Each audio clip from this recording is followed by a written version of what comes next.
In the 1800s, there was a growth of liberalism in religion. The revivals began on the southern frontier, but went all the way up to cities in the northeast. Known as the Second Great Awakening, it spread to large amounts of people via camp meetings on the frontier. At these meetings, about 25,000 people would gather for several days to hear a gospel given by traveling preachers. People said they got religion at these gatherings. Peter Cartwright and Charles Grandison Finney led large revivals and converted thousands. Many of these conversions did not last. Followers still returned to their previous sinful ways, but many Easterners did missionary work in Hawaii, Alaska, and in the West with the Indians. Even more people were involved in the Second Great Awakening compared to the first, and it would eventually be considered one of the most important events in the history of American religion. The revivals increased church membership. The Methodist and Baptist religions got the most new followers. These two religions stressed personal conversion, not predestination, emotionalism, and had democratically controlled church affairs. Hundreds upon thousands of people were converted, and churches all over the country were destroyed and then reorganized. New sects were also formed in existing religions. African Americans in slavery even developed their own distinctive religions from a mix of Christian and African elements. There was also the feminization of religion in terms of church memberships and theology. Middle-class women, especially married women and young girls, were attracted to the changes in religion caused by the Second Great Awakening. They were the most enthusiastic about religious revivalism. The majority of new church members were women, and the women were also most likely to stick with the new religion. Church officials preached gospel about female spiritual worth and offered women an active role in bringing their husbands and families to God. Many women believed that they could save the rest of society. Women formed charitable organizations and led crusades to the era's reforms.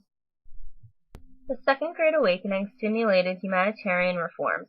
Because of this religious event, others such as prison reforms, the temperance cause, the women's movement, and the crusade to abolish slavery were reinforced. The dream of a perfected society came from the old Puritan vision of being free from cruelty, war, intoxicating drink, discrimination, and slavery.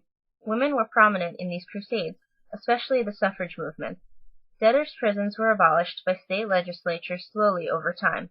Criminal codes softened based on more enlightened European practices. Capital offenses were reduced, and brutal punishments, such as whipping and branding, were slowly eliminated. A new view developed. Aside from punish, prisons should also reform criminals.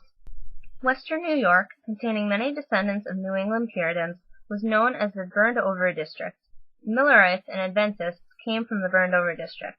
They interpreted the Bible to mean that Christ would return to earth on October 22, 1844. Believers formed prayerful assemblies to greet their Redeemer, but these religious groups were not destroyed when Jesus did not return to them. From the burned-over district came the Church of Jesus Christ of Latter-day Saints. It was the first American-grown religion, and it was to spread its influence worldwide. The Second Great Awakening resulted in a widening between classes and regions. The more prosperous and conservative denominations in the East changed little with the spread of revivalism, while Episcopalians, Presbyterians, Congregationalists, and Unitarians rose from the wealthier and better educated levels of society.